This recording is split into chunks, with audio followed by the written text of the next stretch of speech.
파산관계 표현했습니다. 이번 시간에는 관제인 연수 때 나온 건데 채권 조사 절차에서 시부인 이의통지서 작성할 때 유의할 점에 대해서 한번 공부해 보겠습니다. 사건은 이제 2014 하단 땡땡땡땡 채무자 이모 씨 사건입니다. 먼저 사실관계 및 재산재단 형성 경위를 보겠습니다. 아, 채무자 이모 씨는 안모 씨와 결혼하여 슬하에 안수, 안예, 안인 3명의 자녀를 두었습니다. 채무자는 성형외과 의사로서 1979년 의원을 개업하여 운영하고 있습니다. 그러던 중 장녀가 2010년 에코던 코리아란을 개업한 후 호주에서 친환경 소재 살균제 재료를 수입하여 가공 및 유통했습니다. 장녀는 2011년부터 사업을 확장한다며 채무자에게 돈을 빌려줄 것을 요청했습니다. 이에 채무자는 채무자 소유 쌍용 아파트를 담보로 저축은행에서 대출을 받아 장녀에게 빌려줬습니다. 채무자는 2012년 위암발병으로 인해 적출 수술을 받은 후 건강 악화로 인해 2013년 의원을 폐업을 했습니다. 장녀는 2014년 1월 주식회사 땡땡, 그 다음에 오모씨, 이모씨, 한모씨, 이모씨, 한모씨로부터 사업자금을 차용했습니다.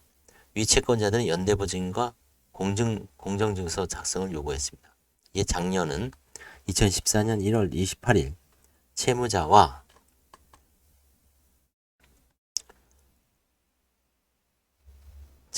이제 그 어머니, 배우자죠. 배우자의 인감도장을 몰래 지참하여 주식회사 땡땡땡의 공정증서, 법무부인 덕수에서 했네요. 2014년 작성해 주었고 2014년 2월 18일 한모씨, 2014년 3월 8일 이모씨, 2014년 3월 오모씨 에게 각각 공정증서를 작성해 줬습니다.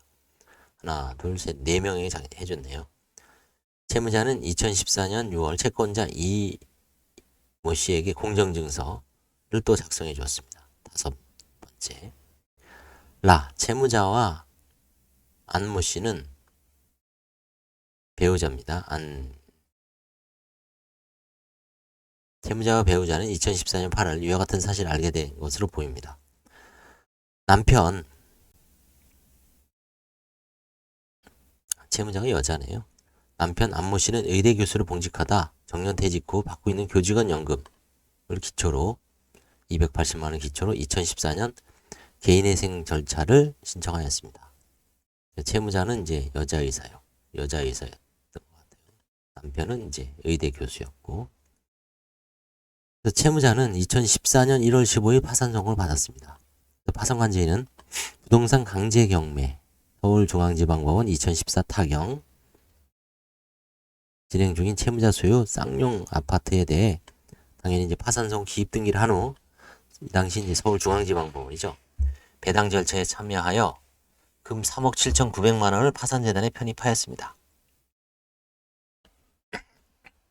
2014년 1월 달에 파산 선고, 그 다음에 2016년 1월 15일 채권조사 일반기일을 진행했습니다. 파산관제인이 2016년 1월 15일 진행된 채권조사기일에서 아래와 같이 시부인을 했습니다. 대략 보면 신한카드 720만 원, 시인, 롯데카드 825만 원 시인, 하나카드 카드대금 605만 원 시인, 그 다음에 이제 아까 이모 씨에게 약수거금 써준 거 있죠. 공정증서 7,485만 3천 원. 여기서는 이제 6,600만 원을 인정하고 885만 원을 이의했습니다. 파산관제인이 우리카드 다시인 930, 삼성카드 1,200, 하나은행 대여금 1억 2,400, 그 다음에 오모 씨에 대한 대여금 1억 500, 16,437만 원, 73,970은 후순위 채권, 파산 선고 이자죠. 후순위 채권을 시인했고, 이동우에 대한 대여금도 전액 시인하고 일부 37,000원은 후순위 채권을 시인했고요. 그 다음에 이제 주식회사 땡땡땡땡 약수거금 5,170만 원 전액 시인, 한모 씨에 대한 대여금 2억 4,700, 이것도 전액 시인하고 대만 파산 선고 이자는 후순위 채권으로 시인했고요. 57,000원. 그 다음에 이제 김모 씨에 대해서 근저당권부 채권 잔여금이 있습니다. 이거를 이 사람이 이제 근저당권부 채권 잔여금이라고 하면서 6,700만 원을 6,713만 1,894원을 신고했는데 관제인은 전액 이의했습니다. 한모 씨에 대해서는 대여금 2,300 시인, 이모 씨에 대해서는 1억 8,900 시인. 그래서 총 채권 시인이 9억 1,700, 616만 122원. 결국은 이제 이모 씨에 대한 약수거원금 중에서 일부 6,600만 이인하고 885만 원 이하고 김모 씨에 대한 근저당권부 채권 잔여금 6,713만 1,894원은 전액 이의했습니다. 파산관제인은 배당표, 사건 경매 배당표를 검토한 후 채권자 이모 씨에 대해서는 885만 원을, 채권자 김모 씨에 대해서는 신고금액 전액인 6,713만 1,894원을 부인하였습니다. 아울러 파산관제인은 이런 내용이 담긴 이모 씨, 김모 씨에 대한 이의통지서를 작성하여 서울회생법원에 접수했습니다. 이의통지서는 시부인한 다음에 뭐 곧바로 발송을 하죠. 보통 뭐 언제까지 해야 된다는 건 없습니다. 다만 이의통지서를 받은 사람은 그 이의통지서를 받은 날로부터 소송을 하는 게 아니라 채권 조사 기일부터 한 달 이내 해야 됩니다. 그게 이제 상당히 좀 헷갈리죠. 그래서 통지서를 받고 꾸물거리다가 한 달 기간이 넘는 경우가 있죠. 다 주식회사 원 땡땡도 2016년 1월 15일 채권조사 일반기일에서 채권자 이모 씨, 김모 씨 채권 계산 및 진위에 대해 이의가 있어 신청한다고 명확하게 진술했습니다. 관제인도 이의했고 주식회사 원모 씨도 원 땡땡땡도 이의했습니다. 이후 주식회사는 파산관제인 시부인표를 복사해서 검토한 후 이제 뭐 관제인이 이의했으니까 철회했겠죠. 2016년 1월 28일 이의를 철회했습니다. 서울회생법은 2016년 1월 20일 날 이의통지서를, 그러니까 파산 그 조사는 언제 했냐면 2016년 1월 15일 했죠. 1월 15일에 채권 조사를 하면 1월 12일 전에 3일 전에 채권 시부인표는 법원에 다 들어갑니다. 뭐 이의통지서까지 사실 다 이의통지서도 사실은 뭐 실무관한테 전해주죠. 그래서 출력을 해서 실무관이 2016년 1월 20일 이의통지서를 이모 씨와 김모 씨에게 발송을 했습니다. 늘 강조하지만 이의통지서는 관제인이 보내는 게 아닙니다. 법원에서 보내는 거죠. 관제인이 만들어는 주지만 만들어서 실무관한테 이메일로 쏴주면 실무관이 최종적으로 판사님의 결재를 받아서 발송을 하죠.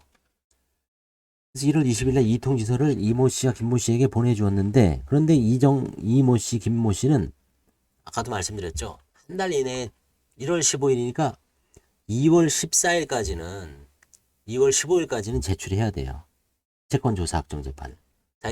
자기 채권이 부인당했으니까 인정해달라고 재판을 해야 되는데 파산 채권조사 확정재판을 신청하지 아니했습니다. 그래서 이모 씨에 대해서는 7,400 중 6,600만 원, 김모 씨에 대해서는 전액 부인되어 배당 절차에서 이 사람들은 속된 말로 나가리가 된 겁니다. 그러니까 얼마나 열받을 수 있죠. 이 통지서 양식은 뭐 관제인 직무편람에 나와 있습니다. 뒤에 사건 쓰고요. 2014단 8756 파산 선고 채무자 이땡땡 주인번호 쓰고요. 그 다음에 주소 쓰고 파산관제인 땡땡땡 홍길동, 파산채권 신고인 김모씨 김땡땡, 그 다음에 주소 쓰고 위 사건에 관하여 2016년 1월 15일 15시 40분 개최된 채권조사기일에서 귀화가 신고한 권리에 다음과 같이 이의가 있으므로 채무재생 및 파산에 관한 법률 461조에 의해 이를 통지합니다. 위 채권조사기일로부터 1월 이내에 이의자 전원을 상대방으로 하여 이 법원에 채권조사 확정재판을 신청하여 어쩌고저쩌고 해서 결국은 재판 한 달 안에 해란 얘기죠. 그리고 이의자, 파산관제인, 변호사 땡땡땡 이 있는 채권에 대해서 이제 접수번호, 채권자명, 채권원인, 채권 신고액, 시인액, 이익액, 이의사유 뭐 이런 식으로 이제 표를 만들어서 한 장짜리로 밑에 보시면 알겠지만 2016년 땡땡땡 재판장 판사로 되어 있습니다. 결국은 판사가 보내는 겁니다. 파산 단독 재판부에서 보내는 거죠. 한편 채권자 오모 씨, 이모 씨, 주식회사 한모 씨, 이모 씨는 하나, 둘, 셋, 넷, 5명은 채무자의 아파트 배당 절차에서 채권 가압류 등을 하여 배당금이 배당표에 기재되었으나 가압류 채권자에 불과하여 파산관진이 이들에게 배당된 금액을 수령해 온 거죠. 파산관진이 배당기일에서 법정 밖에서 만나 파산관진이 배당금 수령한 이유를 설명한 후 향후 배당 절차도 설명해 줘야죠. 아니, 나는 왜 가압류했는데 안 주냐. 그렇죠. 그건 이미 424조에 의해서 파산 절차에서만 권리 행사할 수 있죠. 이미 경매 절차에서 가압류가 됐더라도 채무자회생법 424조에서 파산 절차에서 채권 신고를 하고 관제인에 의해서 배당을 받아갈 뿐입니다. 그다음에 이제 3달 지나서 2016년 4월 8일 채권조사 특별기일이 진행됐습니다. 그다음에 채권자 종호 씨가 2016년 1월 15일 채권조사기일에 출석하였는데 채권자 명단에 이름이 없는 겁니다. 이런 경우가 가끔 있죠. 내가 출석했는데 이름이 없어요.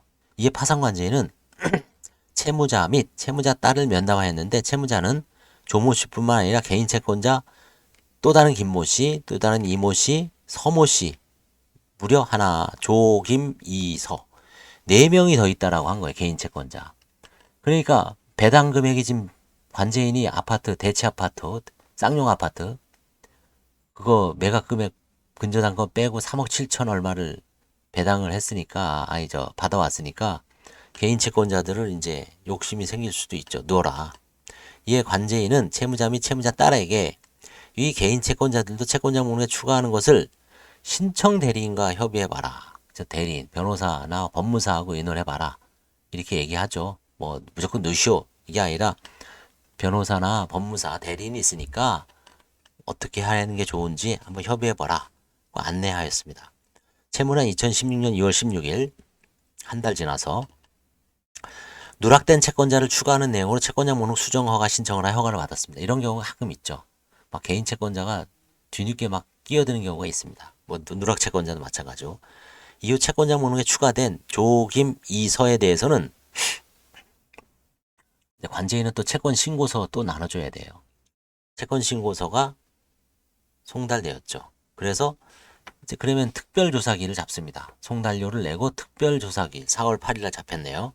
3달 후 4월 8일 채권조사 특별기일에서는 채권자 조모씨, 김모씨, 이모씨, 서모씨에 대해서 채권조사가 진행되고 관제인은 아래와 같이 뭐 개인 채권자 차용증 같은 거 있고 입금증이 있으면은 인정 안 해줄 수가 없죠. 그래서 시인했습니다. 그래서 파산관제인이 별도 이의통지서를 준비하지 않았습니다. 당연히 전부 시인하면 이의통지서 필요 없죠.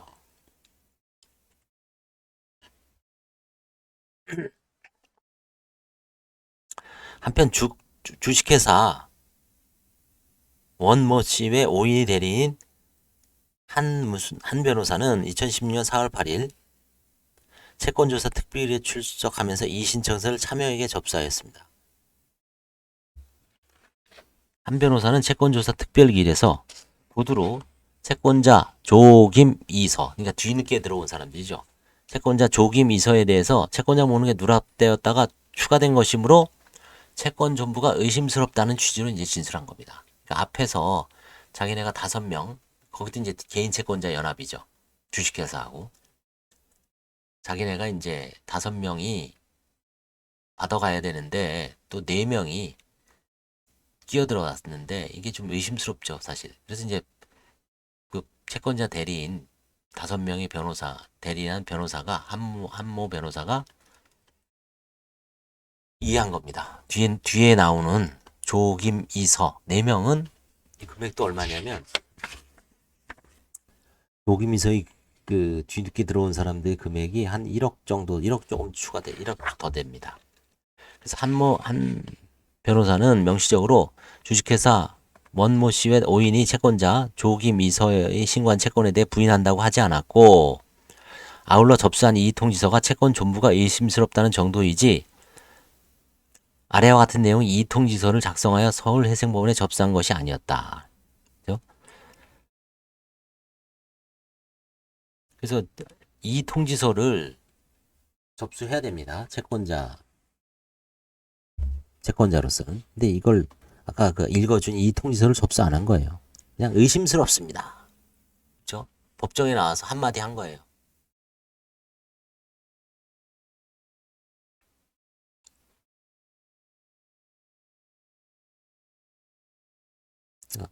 이걸 관제인이 만들어주는 게 아니죠. 그죠? 그래서 원래는 아까 얘기한 이통지서를 이 채권자 명단을 쭉 쓰고 이 있는 채권에 대해서 각각 사유를 다 써서 재판장한테 내야 됩니다. 판사한테. 파산관제인이 시부인표 작성 과정에서 채무자와 이들 채권자 간의 금융거래 내용을 조사한 바 뒤늦게 신청한 서김이와 채무자 사이 통장거래 내용을 통한 금원이체가 있었습니다. 그래서 파산관제인이 채권자 특별기일에 서김이까지는 채권서를 제출하는 채무자가 돈을 빌려준 금전 내역이 모두 신한 것이라고 진술하였습니다. 이런 전후 사정을 인해 관제인은 2016년 4월 8일 채권조사 특별기일 조서에 파산관제인이 시부인표에 따라 진술한 내용만 기재되어 있고 주식회사 원모 씨의 5인이 조상원의 3인이 신고한 채권에 대해서 이해했다는 진술은 없었습니다. 서울해생법원은 2016년 4월 8일 이후 채권자 조김이서에 대한 이의통지서를 보내주지 않았습니다. 당연하죠. 다 시인했으니까. 자, 그래서 이제 마지막 채무 배당 절차 진행 중 배당 절차를 중단했습니다. 관제인이. 주식회사 원땡땡은 2016년 4월 12일 서울해생법원에 열람 및 복사를 신청했습니다. 파산관제인은 2016년 6월 8일 조모씨, 서모씨, 김이 이게 뒤에 이제 4명 들어온 사람을 포함하여 채무배당 허가를 신청하여 허가를 받았습니다. 채무배당 허가 신청 받으면 그때부터 딱 2달 안에 끝나게 세팅되어 있습니다. 이 모든 절차가. 파산관제인별로 약간 차이는 있지만 크게 2달 내에 딱딱딱 그 절차가 딱 마무리가 되도록 되어 있습니다. 서울해생법원 2016년 6월 9일 배당 공고했습니다. 보세요. 6월 8일 날 배당 허가 신청 그다 나왔어. 6월 9일 날 배당 공고했습니다. 그 다음에 6월 10일 날 배당 제외 기간 공고도 했습니다. 그 다음에 그래서 이제 채무배당 허가 결정에 대한 배당 제외 기간을 6월 30일까지 공고하였으나 아무도 이의 신청을 하지 않아 배당표는 확정됐습니다. 6월 30일까지 배당에 대해서 문제가 있다라고 했으면 판사한테 이의를 제기해야 되는데 그냥 멀뚱 가만히 있었죠. 대부분 이렇습니다. 99%는 이해하는 거 저는 한 번도 못 본 것 같아요. 배당표에 대해서 관제인 배당표에 대해서 뭐 적다느니 많다느니 아니 뭐 받아가야 될 사람이 저 사람은 허위 채권자라니. 왜냐하면 이미 채권 시부인에서 걸러지고 그렇죠? 그다음에 채무배당 허가하기 전에 한 번 또 걸르고 배당 조사 확정 재판이 있는지 없는지 한 번 또 그것 때문에 배당을 잘 안 하죠. 다 걸르기 때문에 그 전에 벌써 몇 중에 어떤 안전장치가 있죠. 그래서 채무배당 제외기간 6월 30일까지 이제 공고했습니다. 아무도 이제 이 신청 안 했죠. 보통 이렇습니다. 대부분. 그래서 관제인은 2016년 7월 14일 이제 6월 30일 확정됐으니까 2주 후에 이제 배당합니다. 파산 채권들의 구체적인 배당액과 배당률을 통지합니다. 주로 팩스로 통지하고 뭐 이메일로 통지하는 경우도 있죠. 쫙 이제 팩스 나눠주면 또 뭐 어떤 팩스는 또 오류가 나와서 다시 또 전화해서 받고 하여튼 절차를 꼼꼼하게 체크해야 됩니다. 이게 가장 어려울 수가 있습니다. 이때 이제 직원이 잘 해줘야 되죠.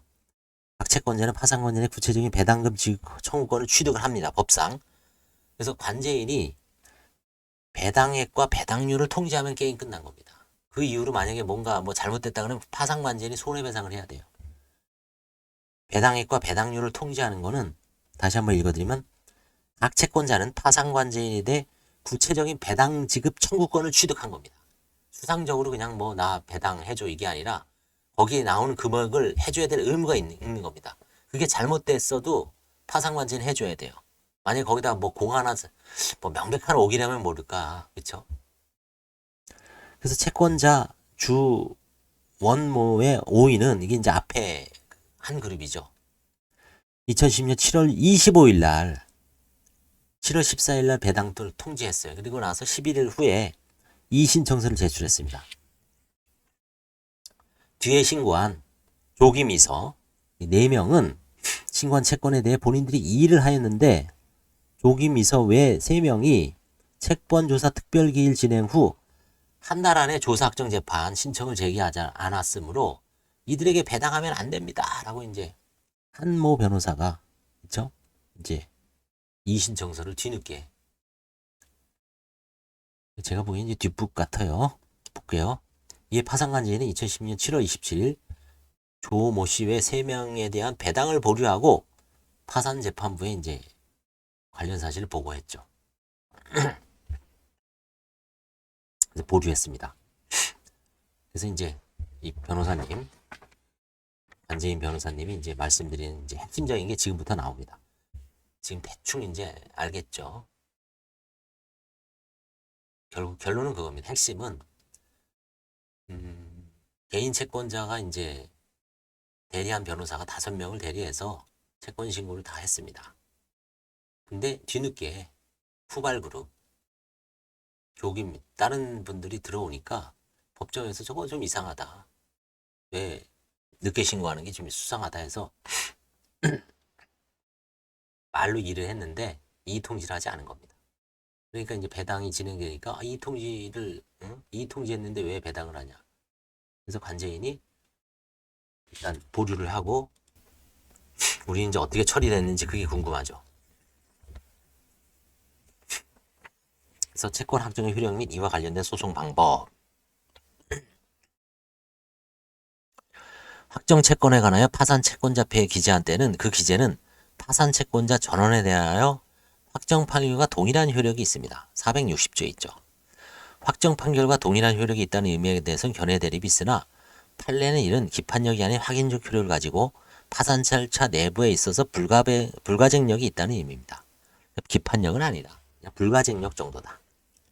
이러한 불가쟁력은 파산관제인에게도 미치므로 채권조사 기일 당시 유효하게 존재했던 채권에 대하여 파산관제인 등으로부터 이의가 없는 채로 파산채권자표가 확정되어 그에 대하여 불가쟁력이 발생한 경우에는 파산관제인으로서는 더 이상 채권에 관하여 이의를 제기하거나 부인권 행사하여 그 채권의 존재를 다툴 수 없습니다.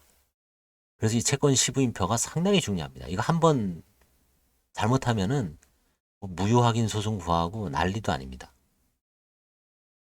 이거 파산 채권자표가 하여튼 되게 중요합니다. 그래서 더 이상 존재를 다툴 수 없다. 그러나 채권조사기일 당시 존재하지 않거나 이미 소멸된 채권이 이의 없이 확정되어 파산 채권자표에 기재되어 있더라도 이로 인하여 채권이 있는 것으로 확정되는 것은 아니므로 확정 후 파산 채권자표에 기재된 이러한 채권을 다투려면 기재의 잘못, 명백한 오산, 오기 등에 관하여 판결이 경정에 준하여 법원이 경정 결정의 이의를 바로잡을 수는 있습니다. 뭐 소멸된 채권이 실수로 들어갔다든지, 그렇죠? 그 다음에 이제 명백하게 오기야. 판결이 만약에 이제 계산해 봤더니 2,756만 4,500원이 기재되어야 되는데 계산을 잘못해서 뭐 2억 뭐 순간적으로 실수를 해서 뭐 2,900만 원으로 기재됐다. 200만 원 차이가 난다. 명백하게 계산을 다시 해보니까 그럼 이거는 이제 경정을 할 수가 있죠. 우리 판결도 단순한 오타나 위기, 계산이 잘못된 거는 법원에 경정을 신청하면 해줍니다. 근데 뭐 주문을 바꾸거나 이런 건 안 해주죠. 뭐 간혹 저는 이제 요즘 송문을 많이 안 하지만 예전에 한 10몇 년 전에 저는 승소를 했습니다. 근데 상대방이 이제 졌죠. 상대방이 승소를 하고 우리가 패소를 했는데 상대방이 아마 기재를 잘못해갖고 그게 아마 집행이 안 되거나 그랬을 거예요. 등기 관련 소송일 수도 있고. 그럴 때 이제 휴지 조각 되죠. 그럴 때 이제 뭐 법원에다가 이제 그 경정 신청을 했는데 판사는 그게 보니까 경정의 범위를 초과하는 거니까 피고 변호사의 동의를 받아서 서로 협의해오면 자기가 해주겠다. 저는 뭐 미쳤어요? 안 해줬죠. 그때 아마 그 경정을 못 받고 결국은 휴지 조각 되면은 다시 소송을 해야 되죠. 그런 경우가 간혹 있습니다. 자, 그래서 이제 채권자표도 경정이 가능하지만 이 단순한 이 범위를 넘는 경우는 파산 채권자표에 대해 무효 확인 판결을 받아야 됩니다. 그래서 혹은 재심 청구 이소를 통해야 됩니다. 참 이러면 뭐 진짜 난망하죠. 이거는 이제 교과서 각주에 나와 있죠. 자세하게 나와 있습니다. 관제인 이 변호사님은 마지막으로 배당 절차 중단 이후 어떻게 처리했을까요? 파산관제인이 채권 조사를 하면서 조모 씨 외 3인에게 연락한 결과 조모 씨 외 3인은 서로 모르는 사이였습니다. 채권 신고서에 첨부된 서류 등을 살펴볼 때 채무자가 허위 채권자들을 동원한 것으로 관제인은 판단했습니다. 허위 채권자를 동원하는 것으로 보이지 않는다. 그러니까 정당한 채권자로 관제인께서 보신 거죠. 아울러 이 배당표에 대한 최후 배당 허가 결정에 대해 배당 제외 기간이 종료. 아까 6월 30일이라고 그랬죠. 채권자들은 배당표에 대해 배당 제외 기간 경과 후 7일 이내에 법원에 이의 신청을 할 수 있는데 배당표에 대한 이의 기간 7월 7일까지 이의한 채권자는 없었습니다. 이런 상황에서 파산재판부는 채권자 원땡땡 주식회사 원땡땡이 채무자를 강제집행 면탈죄로 고소한 결과 등을 지켜보고 채권자들 간의 의견서를 검토하기에 채권자 조기미서 그러니까 뒤늦게 들어온 사람에 대한 배당부를 지시하였습니다. 그래서 파산관제는 주식회사 원모 씨 외 5인의 대리인 한모 변호사에게 한모 철이니까 이게 그 유명하신 변호사님 같기도 해요. 하여튼 이름은 알 수는 없습니다. 한모식이 철 변호사에게 한모 변호사에게 전화를 하여 자초지행을 설명한 후 이의 신청을 철회할 수 있는지 여부를 알려달라. 파산채권자표 무효 확인 소송 방법도 있다고 안내하였습니다. 그런데 이의 신청 철회에 대한 결정권이 주식회사 원모 씨에게 원에게 있었고 주식회사 원땡땡 등에서 파산채권자 무효 확인 소송을 제기하지 않았습니다. 기회를 줬는데 이후 2017년 2월 서울해생법원 그렇죠. 2월마다 재판부가 변경됩니다. 서울해생법원 파상재판부가 변경되고 파상관제는 이런 사실을 법원에 이제 보고하죠. 2017년 2월이면 이제 그때 서울해생법원 설립할 때고 이 변호사님하고 저하고 그때 같은 재판부였지 아마 같은 재판부였어요. 그렇죠? 그때 이중미 판사님인가요? 여자 판사님 부임하셨죠. 그때 기억납니다. 벌써 7년 전이죠. 서울해생법원이 이제 7년 됐네요. 그때는 같은 재판부였습니다. 203단동에 그랬죠. 그래서 이제 이런 사실을 보고했어요. 그래서 채권자 주식회사가 고소한 사건에서 중앙지방검찰청은 2017년 4월 21일 채무자 이모 씨를 강제집행 면탈죄로 구약식 벌금 300만 원을 했습니다. 그래서 채권자 그다음에 조기미서 뒤늦게 들어온 사람들은 2017년 6월 26일 배당 절차를 속행해달라고 하는 탄원서를 제출했습니다. 빨리 돈 달라. 이에 관제인은 2017년 8월 3일 최후 배당 속행 허가 신청을 하여 허가를 받은 후 조모 씨 외 3명에게 배당금 지급해버렸습니다. 그래서 마지막 6. 파산 절차 종결 및 면책 불허가 재량 면책 허가. 채무자는 2014년 8월 29일 면책 신청을 하였으나 결국 2018년 2월 3일 면책 불허가 결정을 받았습니다.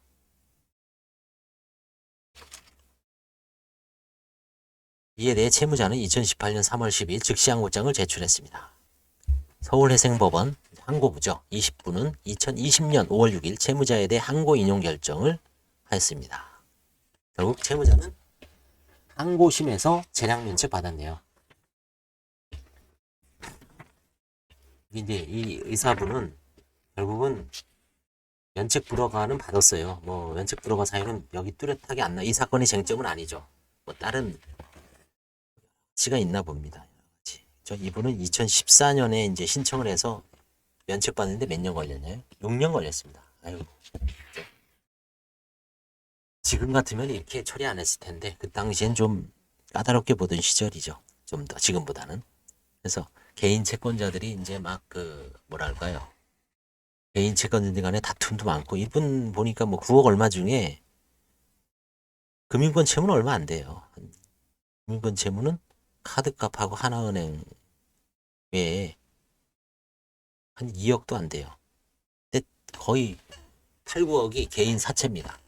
그러니까 개인 채권자들 간에 형사고 강제집행 면탈로 고소도 하고 그 한 무슨 변호사님 유명 변호사님까지 선임해서 막 했는데 채권자 대리인이 뭐 절차를 관제인하고 좀 협의해야 돼요. 모르면은 정확하게 모르면 관제인한테 좀 뭐 도와달라고 하든지 해야 되는데 뭐 그냥 법정에서 2만 구두로 2만 하고 이 통지서 같은 거를 그 관제인이 내줘야 되는 관제인한테 좀 내달라고 하든지 뭐 했어야 되는데 안 하니까 이제 관제인도 이걸 관제인이 했어야 되지 않나 싶습니다만 관제인이 할 수도 있고 안 할 수도 있고 그렇죠? 이 통지서 중요합니다. 그래서 이거는 이제 뭐 여기서 핵심은 뭐냐면 이 통지하면 이 통지서를 받은 날로부터 한 달이 아니라 채권 조사일부터 한 달. 그것만 알아도 됩니다. 채권자들은. 다른 거 다 필요 없어요. 이 통지서를 받은 날. 어차피 이 통지서는 관제인이나 법원에서 보내는 거기 때문에, 그쵸? 그거 안 받으면은 뭐 좋은 거죠, 사실, 채권자는. 근데 하여튼 받으면은 채권 조사일로부터 한 달. 그래서 채권 조사일에 가급적 뭔가 이렇게 첨예하게 쟁점이 될 때는 출석하는 게 좋습니다. 그래서 반드시 관제인도 만나서 이거 좀 관제인이 분명히 알려줍니다. 지금부터 한 달이라고. 이게 워낙 이게 지금 대형 사고 터진 거잖아요. 그렇죠? 여기서. 이거는 물론 뭐 그래도 어떻게 보면 이제 이해하는 변호사가 이 통지를 하든지 조사확정 재판을 했어야 돼요. 그죠? 저거 다 허위 채권이다. 그래서 만약에 이제 뭐 청구 이소를 하든 재심을 하든 조사확정 재판을 했어야 되죠. 이의소죠, 이의소. 조사확정 재판. 근데 조사확정 재판을 안 한 거죠. 이게 지금 PDF로 지금 편집하는데 시간이 워낙 걸리고 이 변호사님이 그대로 실명을 거론해 갖고 이거를 편집하는데 워낙 시간이 걸려 갖고 제가 그냥 쭉 읽으면서 어차피 읽어도 기본 골자는 뭐냐면 이제 핵심은